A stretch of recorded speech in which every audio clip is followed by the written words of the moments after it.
Hi guys, I'm back. I'm going to read The Land of Stories. Just to recap, we were reading about the granny who just got done with the sea witch, and an anglerfish had poked a hole in the balloon, because it's a hot air balloon, and they started to fall. And when they fell in troll and goblin territory. So I'm going to go ahead and put my camera down because I can't hold the book and do the camera, but you will hear me read. We are going to start on chapter 22, and it is Trobella, Queen of the Troblins. So here we go.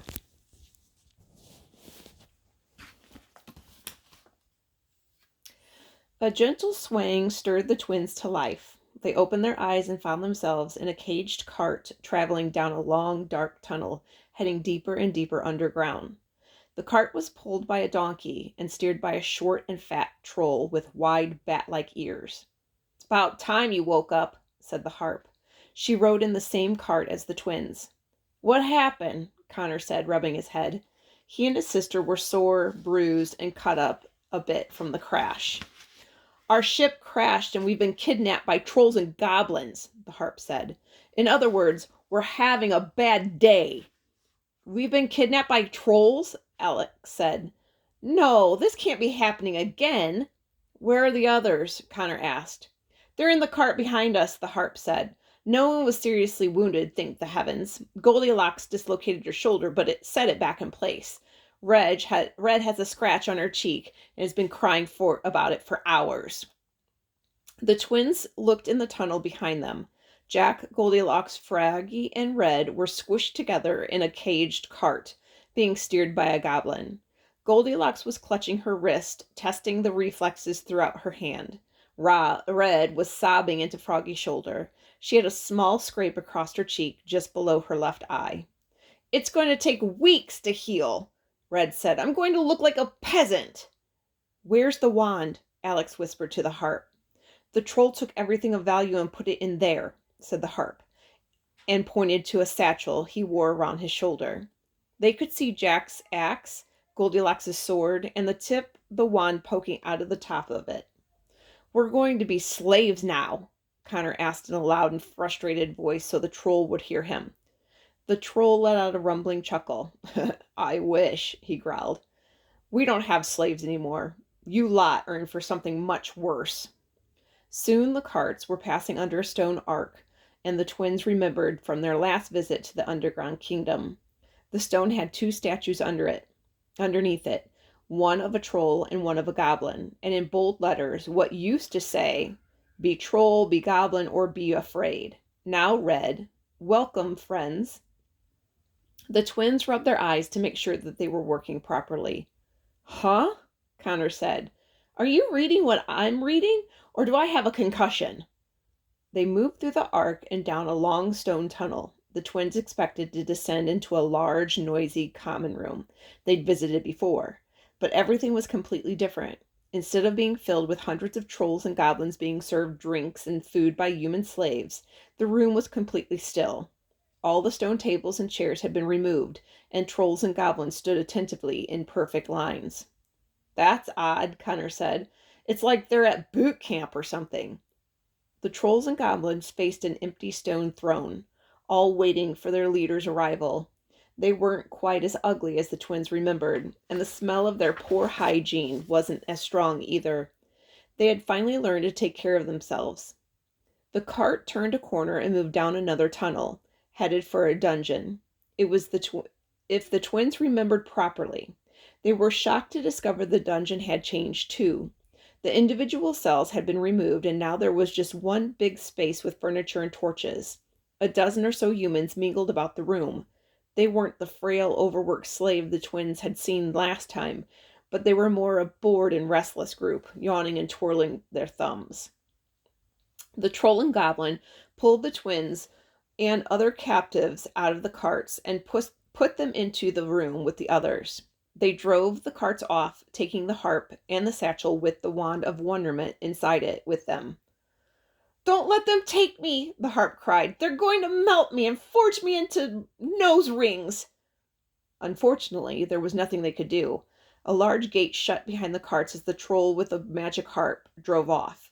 Jack, Goldilocks, Red, and Froggy and the twins were trapped with the others.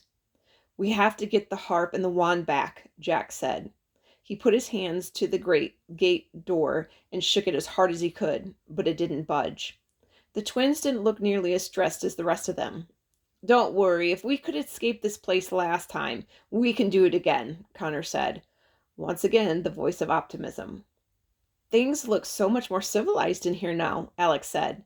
She walked up to a woman and politely tapped her on the shoulder. Excuse me. Hello, my name is Alex Bailey. Can you tell me what we're doing here? I don't know what you're doing here, but I was kidnapped when I accidentally wandered into the troll and goblin territory, she said. How long have you been a slave? Connor asked. Slave? Red said, and tears immediately came to her eyes. She was so distraught by the scratch on her face that the reality of the situation hadn't fully sunk in. Royals can't be slaves. Why is my life a reverse Cinderella story? The women grew more annoyed talking to them. I'm not a slave, she said, insulted they would even think such a thing. They just make us dance for the queen as punishment for being on their property without permission. They make you dance? Alex said. She wasn't sure she had heard her correctly. The troll queen loves watching people dance, the woman said. So every evening after her dinner, she makes her prisoners and her citizens dance with each other. Excuse me. Did you say troll queen? Connor said. What happened to the kings? Don't ask me. I've only been here a week, the woman said, and walked off, obviously not wanting to be bothered with questions anymore. The twins looked around the room at the other prisoners. Alex? Connor? Said a voice nearby. Sitting on the ground in the back of the room was a friendly face the twins were never expecting to see in a place like this. Dr. Bob! Alex gasped. Alex and Connor were in shock and couldn't move.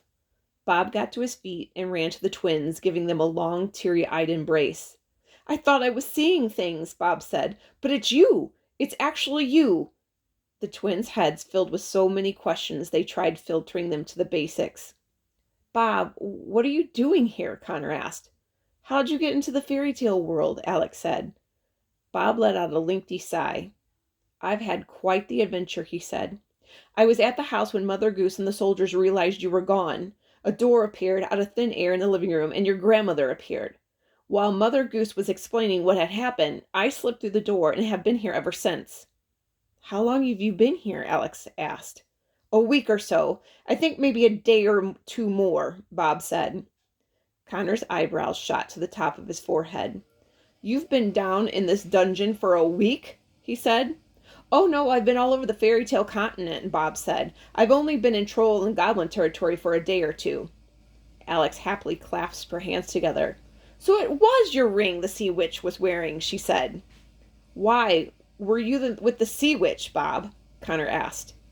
Bob looked back and forth between the twins, scared just at the sound of her name. What were you two doing with the sea witch? He asked. We're kind of trying to save the world. It's a long story. But how did you go from the rental house to the bottom of an enchanted ocean? When I got to the fairy tale world, I started looking for you and your mother immediately, he said. I asked every villager, every farmer, and every creature I came across. No one knew who I was talking about. I ended up getting lost in the woods. It was freezing and there was snow on the ground. Sounds like the Northern Kingdom, Alex said. Please keep going. Like I said, it was freezing and became dark, Bob continued. A huge family of black bears surrounded me. I thought I was going to be eaten alive. But then the most amazing thing happened. A series of trunks and chests rained from the sky and fell on top of the bears.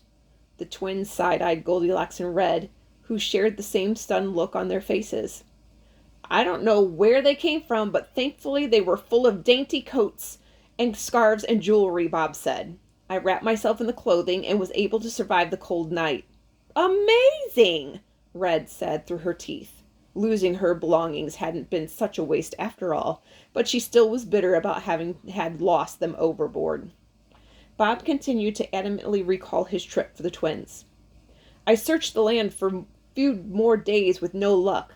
I found myself in a village on the coast and was able to trade the jewels and the clothing to a sailor in exchange for a small boat. I hoped to have more luck traveling by water, so I traveled from port to port but still didn't find a trace of you or your mother. I sailed through an enormous sea storm and was tipped over into the water. I was just about to drown when the sea witch's hideous anglerfish saved me, or at least I thought they were saving me. They brought me here to her cave and stored me with the other animals they kept to feed the sea witch's sharks. I noticed the sea witch had a soft spot for jewelry and remembered I had your mother's ring in my pocket. I gave the ring to the sea witch in exchange for my freedom. I washed ashore and wandered around aimlessly for a couple of days before the trolls found me, Bob said. And now here I am miraculously talking to you two. The twins were awestruck. They gawked at him with enormous eyes and wide open mouths. That's an incredible story, Bob, Alex said in almost a whisper. You went through all of that for Mom? Connor asked. Of course, Bob said. I would walk to the ends of the world if I had to. Any world, not just your mom, for you as well. Alice and Connor were touched. Until this moment, they hadn't realized how much Bob loved them, and it was slowly dawning on them just how much they loved him in return. Who might this brave man be? Froggy asked the twins. This is Dr. Bob, Connor said. He's our stepdad. Hearing the sound of those words from Bob made Bob smile from ear to ear. He had found his family at last. A doctor, thank goodness, Red said, interrupting the sentimental moment. She showed him the scratch on her face. On a scale of temporary to permanent, how bad is this, doctor? Will I have to include it in my official portrait? She braced herself for the worst. Bob wasn't sure how to respond. I'd say that it'd be gone in a day or so, Bob said, and then had a look at the four adults surrounding the twins. Who is in your entourage, guys? Oh, sorry, Bob, Alex said. This is Jack, Goldilocks, Froggy, and Red. Queen Red Riding Hood to the Red Riding Hood Kingdom, Red added. Bob gave him a friendly nod. Pleasure, he said. Have either of you located your mother yet? The twins shook their head. She was kidnapped by an enchantress, Alex told him regretfully, but we still don't know where she is. The enchantress? Bob asked. The one everyone is talking about? Connor nodded his heavy head. Unfortunately, he said. Bob started pacing. He looked just as worried as the twins had when they first discovered the news. We have to find a way to save her, he said. Don't worry, that's what we've been doing all this time, Connor said. We're on a quest, although it's kind of paused at the moment. The gate screeched open, and a troll carrying a whip entered the room of prisoners. He's not going to whip us, is he? Red said, and hid behind Froggy. Not if he knows what's good for him, Goldilocks said. The troll cleared his phlegmy throat, addressing the prisoners. The queen is almost finished with her dinner, he growled. It's time to join us for dancing hour. Against their will, the prisoners in the room disgruntledly followed one another through the gate and up the tunnel to a large common room. Bob, the twins, and the others stayed as close to one another as possible. When they reached the common room, all the humans were herded to the side against the wall. A very thin goblin with a metal belt, a cape, and a staff approached the front of the room. That's Ringworm, Bob whispered to the twins. He's the queen's advisor. Bow down, trollblins, Ringward squealed and banged his staff on the ground. The great imperial Queen Trobella approaches. Alex and Connor jerked their heads towards each other. Queen Trobella? Alex asked. You've got to be kidding me, Connor said. A moment later, the entire room was bowing as Queen Trobella strolled in. She was the twins' age and looked exactly as they remembered her, short with a round face and a cute snout nose. But Trobella had taken the title of queen very seriously. An enormous headdress in the shape of 2 horns sat on her head with strings of teeth between them, the species of which no one could tell. A round ruffled collar Queen Elizabeth I of England would have been envious of was around her neck. She wore a long russet lacy dress, and on her large feet were golden slippers. She made her way through the crowd of trolls and goblins, bobbling her head regally as she walked through her subjects. She took a seat on the stone throne at the front of the room. All the trolls and goblins looked genuinely afraid of her. Even Ringworm appeared intimidated as he stood by her side. The twins had to admit, Troll Bella was rather intimidating. "How is a troll queen respected more than me?" Red asked herself out loud, and Goldilocks nudged her to be quiet. "Thank you, Trollblins," Troll Bella called out. "I just had the most scrumptious dinner. Hog liver and acorn soup, and now I am ready to be entertained. Now dance for me." Ringworm hit the ground with his staff. A small band of trolls and goblins wheeled instruments into the room and began playing music. They pounded on the stone piano, blew horns and made of actual horns, and played on violins and cellos made of bones and spider webs. The trolls and goblins standing in the center of the common room began to dance around one another in a routine they evidently had to concentrate very hard on. They had obviously thoroughly rehearsed it beforehand. Ringworm watched them intently, counting the dancing beats to himself. The twins figured he must have choreographed it. Trollbella smiled and nodded her head to the tempo of the music. "Dance, Trollblins, dance!" she demanded, and clapped her hands in delight. As the dance progressed, the trolls and the goblins started pulling the prisoners onto the floor, twirling and dipping them as part of their routine. Froggy was pulled in by a pair of ugly troll women. They blushed and giggled as they danced with him. Red turned pink, watching the troll women swing her bow around. A goblin tried to grab Goldilocks' hand, but she shot him a nasty look, and that scared him off. The troll that had captured the twins carried the magical harp into the room and set her beside the band. The twins could see he still had his satchel around his shoulder containing the wand. "What is this?" Trollbella said, and excitedly kicked her feet at the throne. "A gift for you, my queen," the troll said, and bowed to her. "We acquired it this afternoon for you." "By acquired, he means kidnapped," the harp shouted. "Someone play the shiny woman," Trollbella ordered. "I want to hear the sounds of her strings." One of the goblins played in the band, tossed his violin aside, and began playing the harp. The harp burst out laughing. It tickled her. "Ooh, stop that," the harp cried. "That tickles. Ooh, be gentle. It's been a while." The trolls and goblins in the center of the room stopped for a moment and watched as the harp was played against her will. Trollbella squinted at them. "Did I say you could stop dancing?" she yelled from her throne. Ringworm slammed his staff on the ground, and the trolls and goblins immediately picked up dancing where they had left off. The group of prisoners to the side was getting smaller and smaller as more of them were being incorporated into the dance. Connor was hiding behind the ones who were left. He didn't want to dance, but even more so, didn't want Trollbella to see him.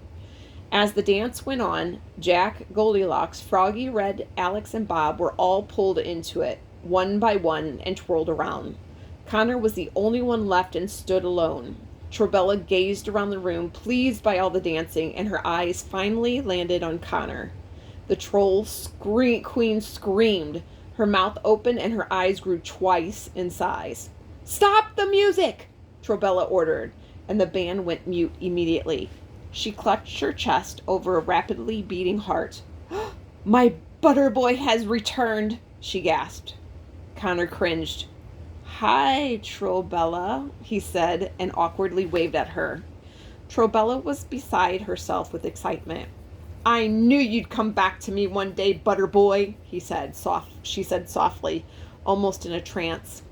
"I have waited ever so long for this moment." "Ah, well, here I am," Connor said, blinking uncomfortably slowly. Although the music had stopped, a 1,000-piece symphony seemed to play in Trollbella's mind. "Bring me my butter boy," she ordered. A couple of trolls wheeled a very heavy cart into the center of the common room. A giant stone bust of Connor's face, sculpted to perfection, was on the back of it. Is that me? Connor asked, horrified to see the massive replica of himself. Troll Bella hopped off her throne and placed a hand on the bust's cheek. I made it myself. I look at it every day we're apart, she said dreamily. But you look so different now, Butterboy. You've gotten taller, handsomer. You're my Butterman now. Troll Bella walked toward the real Connor like a lioness approaching her mate. Her heart was practically fluttering out of her body. She threw her arms around him and squeezed him as tightly as she could. Connor looked up at his sister. Help me, he mouthed at her. Alex only shrugged at him. What could she do? I need slow music so I can dance with my Butterboy, Trollbella ordered. Now, Trollblins, now!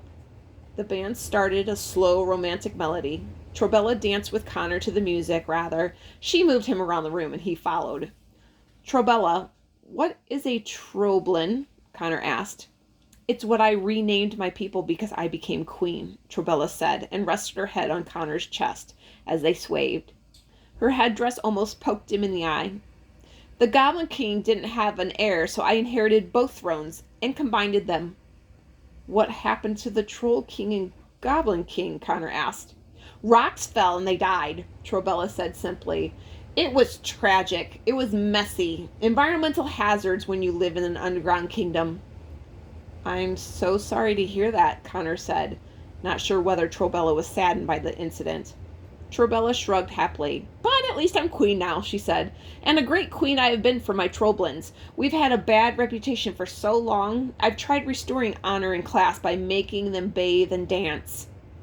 You've done a nice job, Connor said. But I do get so lonely down here, Trollbella said, and looked into his eyes. I long to be married and start a Trollblin family of my own someday. Oh, Butterboy, won't you please be my Butter King? The entire room went silent at the sudden and unexpected proposal. Alex slapped her hands over her face. King? Connor exclaimed. Me? Of the trolls and goblins? Trollbella silenced him with her index finger. Shh, Butterboy, she said calmly. I know we've only been reunited for a mere 3 minutes, but I've never been so sure of anything in my life. It's a tremendous honor to be my husband, I know, but let the idea sink in and accept it. Embrace it. Love it. Trollbella was so much more powerful now. Connor was terrified of what she might do to him or his friends if he turned her down. Trollbella, he said with difficulty. I believe the word you are looking for is yes, Trollbella said. Connor was saved by a bright violet flash that suddenly filled the room. A large hourglass covered in vines and thorns appeared in the center of the floor. It had purple sand and was falling quickly into its base. Whatever it was timing was going to happen in a matter of seconds. What is that? Connor asked. Trollbella rolled her eyes at the hourglass. Oh, don't worry about that, Butterboy, she said. That's just from the Enchantress. The Enchantress? Connor yelled. Why is the Enchantress sending you an hourglass? Trollbella tried waving the subject off like it wasn't important. She visited me yesterday, she said, as if it wasn't a big deal. She was trying to get me to surrender my kingdom to her. Apparently she's trying to take over the world or something. I wasn't listening. She was interrupting my dancing time. What else did she say? Connor asked. She said the elf empire had surrendered to her already, Trollbella said. The elves are still mad they weren't included in the first very happily ever after assembly. The Enchantress figured since the trolls and the goblins had never been included, we would want to surrender willingly too. Did you surrender? Connor asked. Of course not, Trollbella said. It was dancing time. Nobody interrupts my dancing time. Did she threaten you with anything? Connor asked her. She was a difficult troll to get information out of. Trollbella thought about it. Oh, she did say I had a day to think about her, or she would cause horrible destruction to my kingdom, she said blankly. Well, aren't you worried she will? Connor said. I live in a big hole with trolls and goblins, Trollbella said. What is worse than that? Alex ran up to the small queen. Trollbella, We have to get everyone out of here as quickly as possible. It was the first time Trobella had realized Alex was in the room. She couldn't remember why she didn't like her, but the feeling was just as strong as ever. You, Trobella yelled, and then gave Connor a dirty look. You're still hanging around her, Butterboy? She's my sister, Connor yelled. That never mattered to Trobella. Every other girl was a threat when it came to her Butterboy. The purple sand was going fast. We have to get out of here before the enchantress attacks, Alex desperately declared to the room. What do you think the enchantress is going to do? Froggy asked. I'm not certain, but I have an idea, Alex said, and I pray I'm wrong. The final grains of the hourglass, purple sand, fell into the base. Time was up. A thunderous rumble caused the common room to shake. Something monstrous was heading their way. What's happening? Red yelled. She turned toward the stone entrance tunnel, and the whole room turned with her. A gigantic tidal wave was hurtling towards them. I was right, Alex whispered to herself. Esmea is flooding the kingdom. The trolls, goblins, and humans screamed at the oncoming water. There was no time to waste. They had to do something fast, or the water was going to crush and drown the entire kingdom. Alex ran to the troll with the satchel over his shoulder and yanked it off of him. She ran toward the rushing wave, digging in the satchel as she ran. She found the wand and brushed all the items off into the bag until it was just an ice scepter again. Alex pointed the scepter at the rushing water. An icy blast erupted from the tip of the scepter and shot straight into the water. The tidal wave slowed to a big icy wall yards away from where Alex stood. The trolls and goblins cheered. The squishy girl has saved us all, Trobella said quietly and with wide eyes. You're a genius, Connor yelled proudly to his sister. She looked back to him and they shared a smile, but it wasn't over yet. The wall of ice began to crack and snap as more water flowed in behind it. We need to get out of here, Alex yelled. The wall isn't going to hold the water back forever. Rigworm slammed his staff on the ground. Everyone follow me back to the tunnels, he yelled, and the trollblins stampeded behind him out of the room. The band abandoned their instruments, including the magic harp, and ran with the others. Don't leave me, the harp said. Jack and Froggy hoisted the harp over their shoulders and followed the others out of the common room with Red at their tails. My apologies, Your Majesty, Goldilocks said, and scooped up Trobella like a baby doll. I love you, Butterboy, Trobella called back to Connor as the Goldilocks carried her off. Alex and Connor stayed behind. Alex was blasting the scepter, reinforcing the icy walls as it swelled under the pressure of the water behind it. Alex, Connor, Bob said, we have to get out of here before it's too late.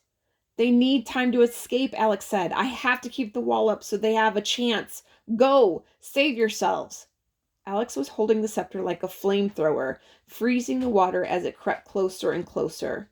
She squeezed it harder, and even stronger blast shot out of it. Connor had to grab hold of it too, so it didn't knock her over. Every second counted. Finally, the pressure was too much for the scepter to hold off, and the water rushed towards them. Bob pulled the twins in the directions the others had gone, and the three of them ran for their lives. They ran up the tunnel the others had escaped into, with the water chasing them. Luckily, the troll and goblin territory was like a giant ant colony. The water had other places to go besides after them, but the underground kingdom filled quickly, and the water swirled violently towards the twins. They were running as fast as their legs could carry them, but the water caught up with them and they were engulfed. Bob and the twins shot out of the ground as if they had been stuck in a whale's blowhole. They landed hard on grassy dirt somewhere outside the territory. They were soaking wet and coughing up water they had swallowed.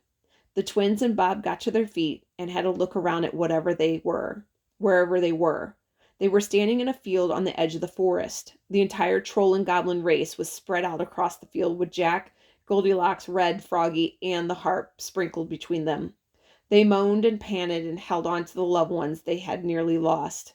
It looked like something the twins would have seen at the news after a natural disaster had occurred. Where are we? Alex asked. Does it matter? Connor asked. We're alive. The twins and their friends gathered together in the center of the field. That was a very brave thing you did back there, Jack said, and placed a grateful hand on Alex's shoulder. You saved our lives, Alex, Goldilocks said. Trobella strolled up to Alex. Her headdress had been knocked off, and her blonde pigtails were exposed. You saved me and my trollblins, squishy girl, she said. We will forever be grateful. All Alex could do was nod, overwhelmed by the gratitude she was receiving. She jumped out the satchel, and all their belongings the troll had briefly stolen from them fell on the ground. Jack took his axe, and Goldilocks took her sword. Alex watched as the wand of wonderment reconfigured itself as the pieces of mirror, the scepter, the stepmother's ring, and the sea witch's pearls were reunited. A whole kingdom had been ruined, but it looks like something can be salvaged, Alex said. She picked up her mother's silver engagement ring off the ground and handed it to Bob. It gave them hope that everything hadn't been lost. Jack led a group of trolls and goblin men into the woods and returned with firewood. They set up a series of campfires for the night. Bob walked around and inspected anyone that had been injured in the escape, although he was a little confused by troll and goblin anatomy. Some four-toed feet weren't actually missing any toes. Everyone slept on the ground that night. The next day, the Granny's crash site was discovered not too far away from the troll and goblin's camp. The ship's damage was irreparable, so they stripped it apart and used the pieces of wood to stitched fabric to create tents for the campers. While Jack was helping the trolls and the goblins tear the ship apart, he found Claudius hiding in the destruction. Jack brought him back to the camp, and he was reunited with Red. "Oh, Claudius, there you are," Red said happily. "I was worried sick. I was afraid you had been gobbled up by a relative or something." They configured a tent for their group of 8, 9, including Claudius, to sleep under. Trobella insisted on putting her tent as close to possible as the one Connor slept in. She talked openly about their future wedding, although he had never given her an answer to her proposal. "Trobella, you and all the Troblins just lost the kingdom," he said. "I think you have bigger things to worry about." "You're so wise, Butter Boy," Trobella said, "and someday you will make a wonderful Butter King." Trobella was homeless, but not hopeless. Jack, Goldilocks, Red, Froggy, Bob, and the twins sat around a campfire that evening. They were feeling pretty dismal after witnessing the enchantress attempt to kill an entire kingdom. "Where do we go now?" Goldilocks asked. "We've collected everything except what we need from the enchantress, and no one has any clue where she is," Bob asked. "No," Jack said, "but as soon as we do, it'll be our next stop." Connor grew tired of hearing the same pointless questions being asked. "I'm going for a walk," he said. "I need to clear my head." "I'll go with you," Alex said. "Some air will do us some good." The twins walked into the trees beside the campground. It was nice to have time away from the others and vent to each other. "She's such a monster," Alex said under her breath. "I don't think I ever hated someone as much as I hate the enchantress." "I never thought one person was capable of so much damage," Connor said. "When are we going to have the answers we need to get rid of this wench?